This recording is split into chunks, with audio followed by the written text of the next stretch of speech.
Olá, começa agora o programa Economia, um espaço voltado para você conhecer as novidades do mercado e os novos caminhos ligados à sustentabilidade e à diversidade. Hoje vamos entrevistar a advogada, sócia da Fonteles e Associados, Adélia Fonteles. Vamos falar sobre gestão de empresa familiar.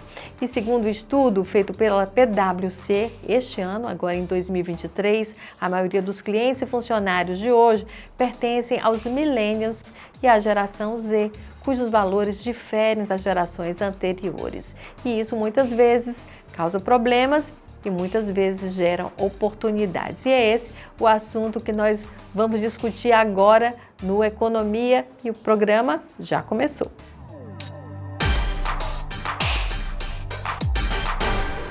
Nosso assunto agora é empresa familiar e eu estou aqui com a advogada Adélia Fonteles para falar sobre este assunto. Seja bem-vinda aqui ao programa. Obrigada, Neila.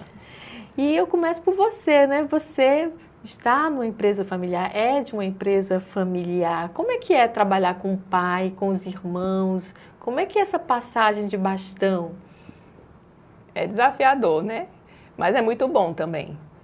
O convívio, a proximidade e a passagem de bastão é importante e a empresa familiar deve se preocupar muito com esse assunto, porque 90% das empresas brasileiras são empresas familiares. Né? Alguém construiu um legado, um produto, um serviço e precisa passar pelas gerações. Né? E o sucessor deve ser responsável e se interessar por esse negócio e ser capaz, né, de com êxito, passar a ser o gestor dessa empresa. E essa é a grande dificuldade, né? Essa mudança de primeira para segunda geração, né? É um grande teste para boa parte das empresas. Isso. É um processo, né, que se passa. E um planejamento também ao longo de alguns anos, com a participação do sucessor e do sucedido, né, em conjunto, para que seja mais exitoso esse processo.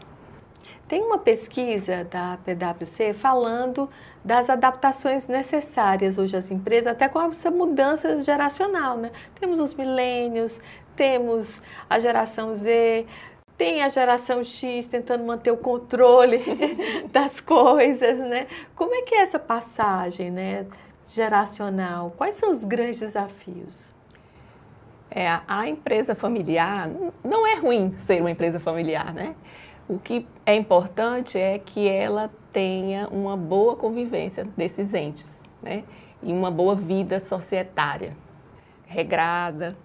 E agora, com as novas gerações e esses novos perfis e valores que essas gerações têm, a pesquisa que foi feita detectou que é importante que essas empresas familiares se despertem para algumas outras práticas que façam com que a confiança que essa empresa tem e passa na sociedade ajude-a a crescer, ter melhor desempenho e se perpetuar nas gerações. São práticas ligadas à sigla ESG, né? Que tem a ver com ambiente, social e governança corporativa. Na verdade, o ESG é um selo que as empresas podem se candidatar através de uma auditoria. Elas passam a ter práticas que no dia a dia dos negócios tenha relações, responsabilidades, propósito, e com isso a sua lucratividade, transparência com as suas informações, sempre visando o ambiente, a sociedade e a governança. E essa pesquisa destacou que, além dos principais grupos que giram ao redor de uma empresa, cliente, fornecedor, parceiro, a própria família que gera aquela empresa, e agora mais o público em geral. Então, destacou várias práticas que a empresa tem que se preocupar. E se uma empresa tenta se certificar como empresa B, que chama B Corporations, ou empresa B. O B vem de beneficial, que é a empresa ela é benéfica para a sociedade, não só para os seus sócios. Então, recebe o selo e naquelas práticas de negócios estão sempre alinhadas com propósito, valor, governança, transparência e pensando também em outras práticas que têm a ver com as gerações mais atuais, diversidade, equidade e inclusão. Tudo muito bonito, né? Mas na prática, as empresas estão sempre muito preocupadas com o bolso, com a área financeira, com o que pode dar mais lucratividade. Só que a ESG virou quase uma exigência nos mercados, como também essa diversidade, né? Porque quando você vai vender um produto, você vai vender para vários clientes, né? Então você tem que entender o que essas pessoas querem. E essa clientela normalmente é diversa. Sim, essas boas práticas, na verdade, trazem, não é só um selo para você ser um destaque, né? Aquilo ali é uma construção de cultura e valores para aquele público, né? A começar pela própria família gestora daquela empresa, os seus clientes e seus empregados, principalmente. Aí, essa empresa, ela vai, ao longo do tempo, transformando aquela marca dela em valor. Então, o consumidor vai se interessar em adquirir produtos e serviços daquela empresa, porque ela tem uma ligação além do próprio produto. É porque é uma empresa mais sustentável, mais inclusiva, né? E também investidores podem se interessar mais por essas empresas. Na hora de procurar uma empresa para fazer o investimento, de repente aquela que já tem o selo seja mais interessante ou que tem aquelas práticas independente de ter a certificação ou não. Muito importante isso, Adele, mas há muita resistência ainda. Como é que essas empresas familiares, tradicionais, as empresas estão ainda naquela do fundador, passando para uma segunda geração? Você falou em mudança de cultura. Mudança de cultura é uma coisa profunda, né? Não acontece de uma hora para outra. Sim, imagina que a maioria das nossas empresas, pelo menos no Brasil, pequenas e médias empresas, pensar nisso às vezes é um custo alto, realmente, de implementação dessas práticas. Mas talvez não visando uma certificação da empresa B, mas tentando implementar outras atitudes e práticas, né, no dia a dia que faça com que o seu colaborador goste da sua empresa, além do salário, né? Que aquela empresa tem de cultura que faz com que aquela pessoa goste de trabalhar ali, ou que aquela marca representa para ele também. Aquele empregado, ele também pode se desenvolver naquela empresa, ele tem capacidade, tem possibilidade de crescer profissionalmente ali, né? Aquela família, ela pode viver naquela sociedade de forma mais harmônica. Então, tem outras coisas que podem ser feitas sem pensar no custo alto de uma certificação. E pensando também que, além do dia a dia, dos negócios no Brasil que já são difíceis, pensar num processo de sucessão, se você quer deixar aquele legado, aquela empresa, para as suas gerações, seja filho, seja um sobrinho. Se isso não acontecer, tem outras maneiras de se resolver, mas ainda os desafios novos que aparecem além dos negócios, essas outras práticas, né, que se tem que se pensar para poder sobreviver e ter uma empresa que se perpetue ao longo do tempo. Como se começa, né? A gente está falando de gerações, né? Dentro de uma empresa, dentro de uma família. Nós temos ainda a dificuldade das empresas estabelecerem conselhos de família, conselhos administrativos, né? Separando o que é família, o que é empresa. Ainda existe um engatinhar nesses processos. Adele, qual o primeiro passo? Numa empresa pequena, né? Uma pequena e média empresa, eu diria que começa a separar o caixa, né? O seu bolso é diferente do bolso da empresa. As relações familiares, se você trabalha com seu pai, com seu cônjuge, tenta não discutir assuntos da empresa em casa e nem assuntos de casa na empresa. Então, tem pequenas coisas que dão para fazer. E já pensando numa empresa maior, que já tem mais robustez, o direito ajuda muito em muitos instrumentos jurídicos que você pode usufruir para melhorar essa vida societária. Acordo de acionistas, protocolos de família, conselhos de família, conselhos de administração. Tem todo um arcabouço de governança corporativa que ajuda a essa empresa ser mais robusta e afastar os conflitos familiares, que faz com que a credibilidade da empresa, às vezes, balance se tem alguma divergência grave nessa vida negocial. Você falou um termo muito importante, governança corporativa. Muita gente não sabe o que é isso. Queria que você falasse um pouquinho sobre o que é essa governança. São práticas que a empresa adota para ter uma vida societária melhor, com regras para evitar conflitos, evitar brigas futuras. São regramentos que a família e a empresa e os sócios já ficam de antemão acordados para quando chegar aquela situação, já está regrado. Um exemplo prático que eu queria que a Adélia explicasse um pouco melhor para a gente é a questão da sucessão.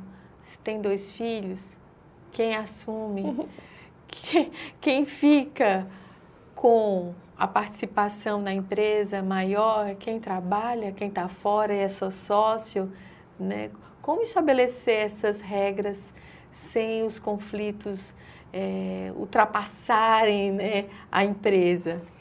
A gente pode primeiro separar a sucessão em 3 aspectos, né? A gente pode pensar na sucessão das cotas, das participações societárias, das ações, né? Ali é herança mesmo. Vai ser dividido pela quantidade de filhos que houver. A gestão, a sucessão da gestão é outra coisa. E a sucessão da liderança familiar, que é outro aspecto. Então, tem esses 3 aspectos. Aí a gente vai na linha da sucessória, né? Então, todos os filhos têm direitos àquelas cotas. Eles podem não receber, mas são obrigados eles têm o direito de receber o valor econômico das cotas. Não quer fazer parte da sociedade? Então, ele é indenizado e sai. Agora, a gestão é outra coisa. A gestão tem que ser uma pessoa capaz, preparada, responsável, que queira aquilo.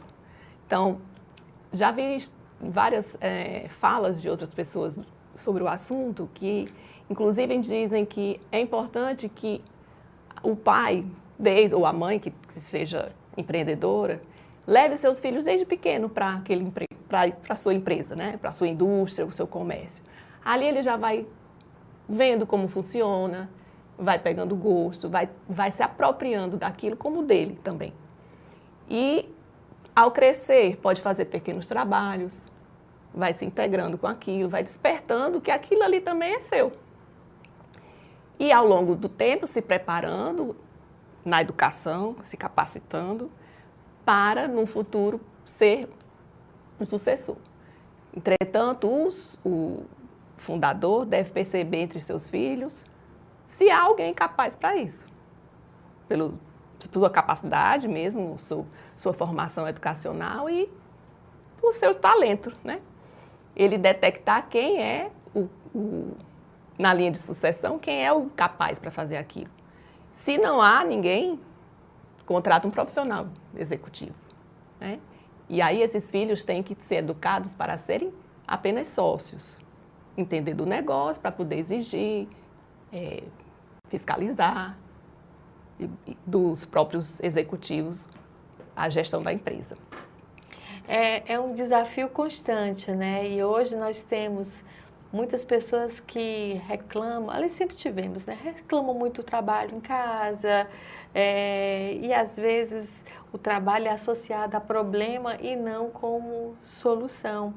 Tem que fazer esse trabalho dentro da família também, Adélia? Tem, separar bem. Eu lembro, na época, meu pai começou o escritório com a minha mãe e eles já tinham acordado que conversa de casa não vai para o trabalho, nem do trabalho vai para casa, né? Para poder separar e não ficar com aquele mal-estar durante o dia porque brigaram em casa por algum motivo, não vai ficar de mau humor no trabalho o dia inteiro. Então, tem que separar as coisas.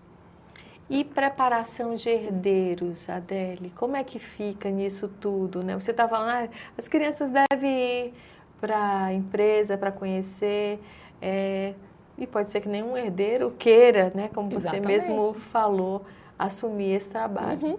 Às vezes, eu já vi na própria consultoria que a gente dá, né, empresas que não têm sucessor.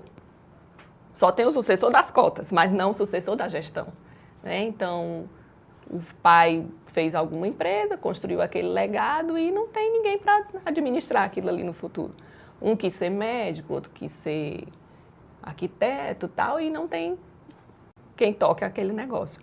Aí é que você vai para algumas alternativas que existem, como eu já falei, contratação de um executivo ou a própria venda da empresa, né? Todos são reembolsados do valor e o negócio é tocado por outra família.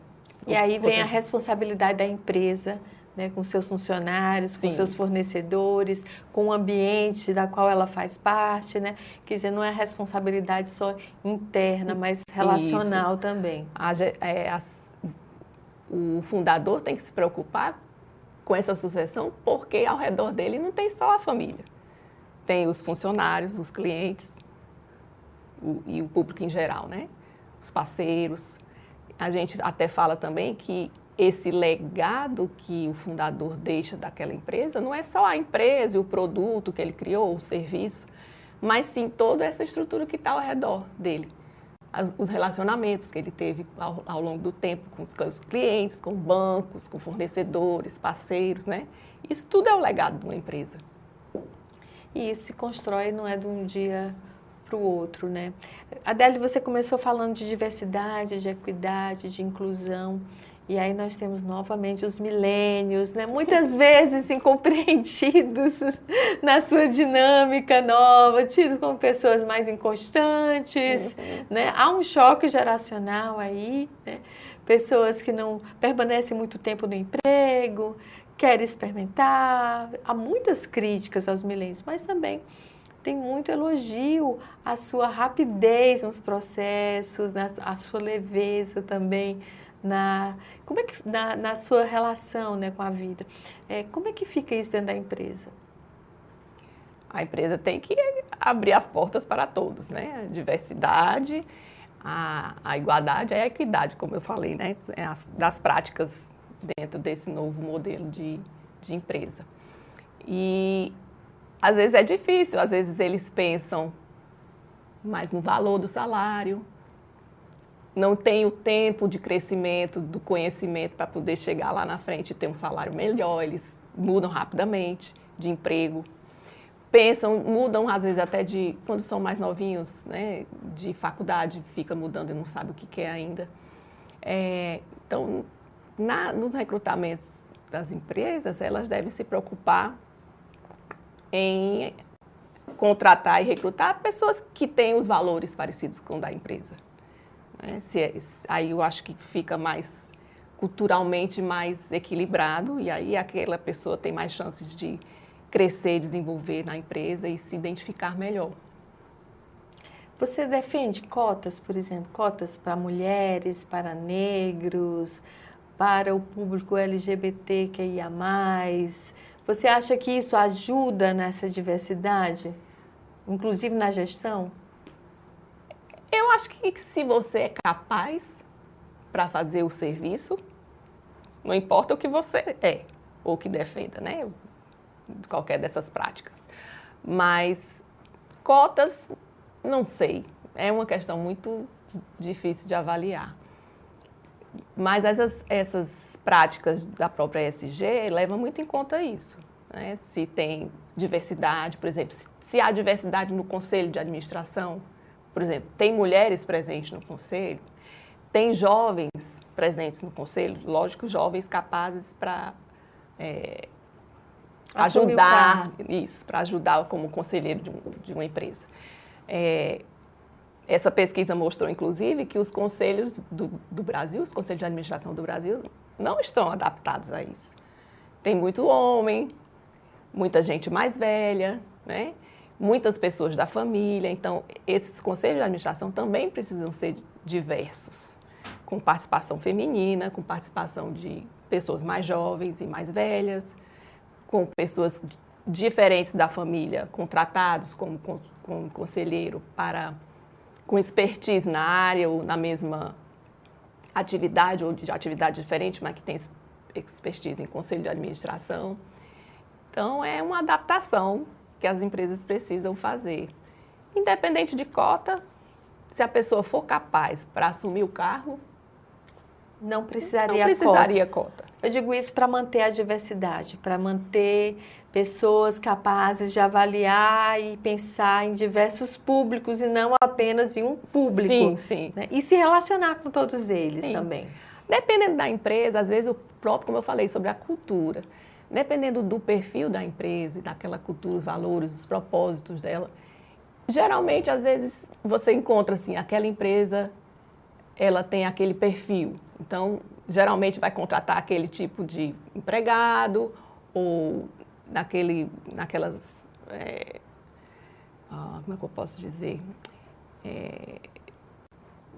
É mais deficiente físico, ou então é mais negros, ou mais pessoal LGBTQIA+. Vai depender da cultura da própria empresa.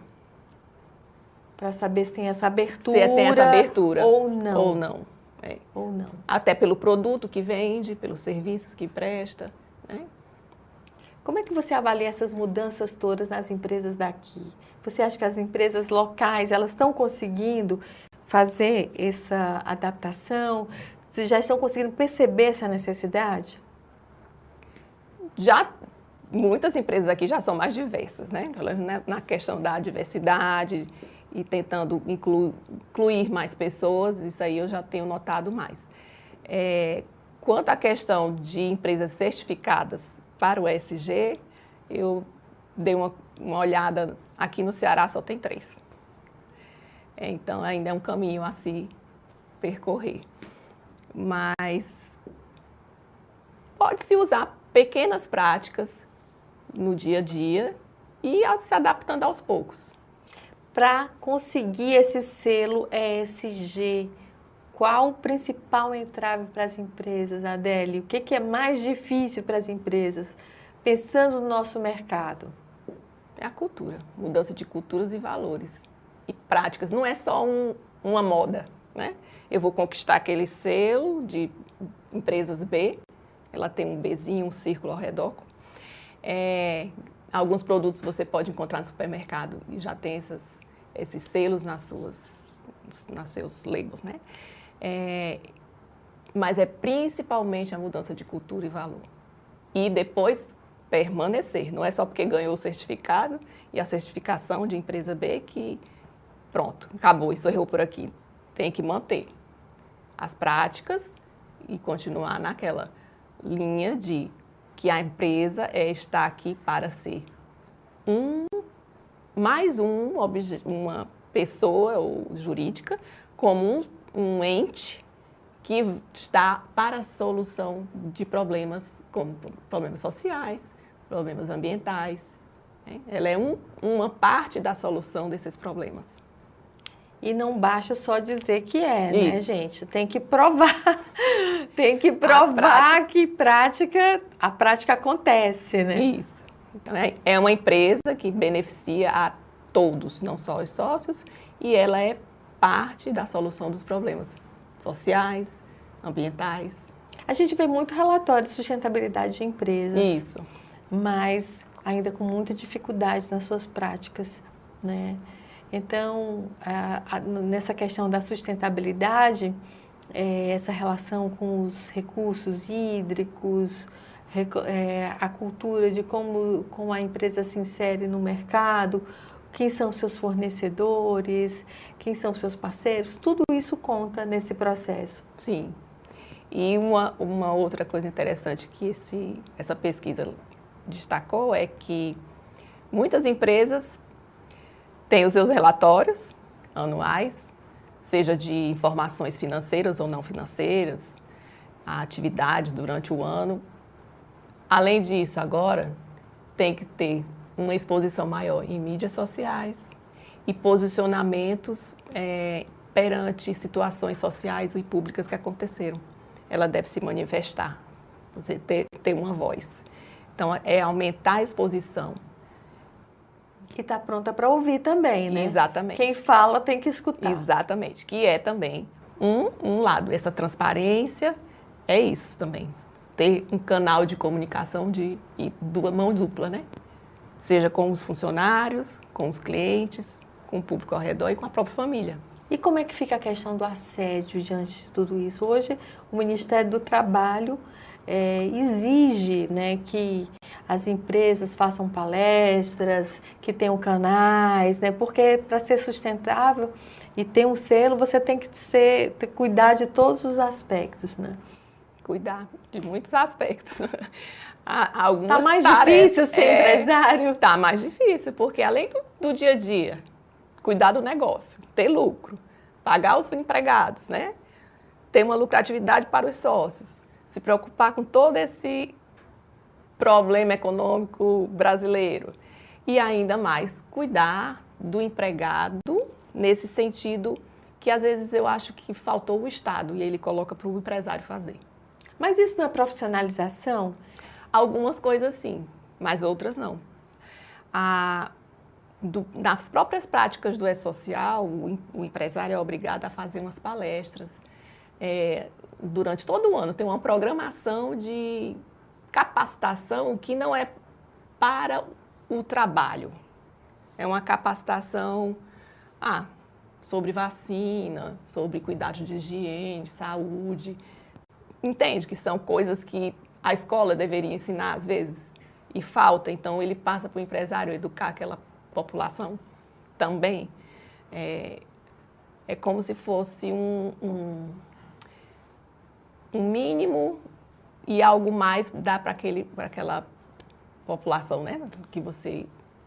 É uma exigência a mais dos entes que estão lutando para sobreviver, né? Adele, nessa mudança geracional, enfim, consta a sobrevida da empresa, né? Hoje a média de vida das empresas está em torno, as pequenas empresas, em 5 anos. 10 anos para as maiores. Quer dizer, houve um achatamento muito grande da vida média das empresas, segundo as pesquisas, né? Mas se não se adaptar, fica mais difícil essa sobrevivência. E 13% delas acabam na terceira geração também. Quer dizer, se é difícil passar da primeira para a segunda, da segunda para a terceira mais ainda. Mais difícil. Então tem que planejar a mudança. Planejar, se adaptar ao mundo moderno e às exigências que esse público que você atende faz, né? Afinal, você está ali porque tem consumidor, tem fornecedor, né? Está dentro de um ciclo de produção e de relacionamento. Isso. Que está mudando sempre, né? A empresa não vive só para si, né? Ela está ali prestando um serviço, vendendo um produto que o público quer. Nessa mudança, a gente está com uma mudança geracional e também de sistema empresarial, né? Muitas empresas criando startups, tentando criar modelos mais simples. Seria outro caminho para as empresas familiares?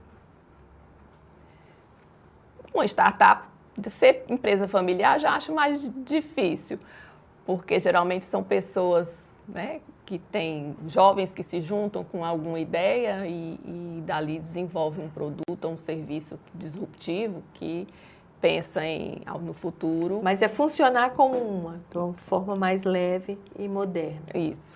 Elas geralmente são mais leves e modernas, né? Tem menos burocracia incluída no momento que cresce, que nasce, mas à medida que ela vai recebendo investimentos, ela precisa se preparar e ser uma empresa mais robusta. Enfim, muitos desafios aí para as empresas e as empresas familiares são a base, né? Normalmente as coisas surgem dentro de casa. Sim. Muita gente vai abrir um negócio em casa, uma consultoria, um bolo, seja lá o que for. o trabalho. Um produto, qualquer, isso. Aquela família resolveu empreender e se ao longo do tempo permaneceu, e tem que continuar através da modernidade, das novas práticas, se adaptar ao longo do tempo para permanecer. Exatamente. Adélia, muito obrigada pela sua participação. Por nada. E nós ficamos por aqui. Na próxima semana temos um novo encontro. Até mais.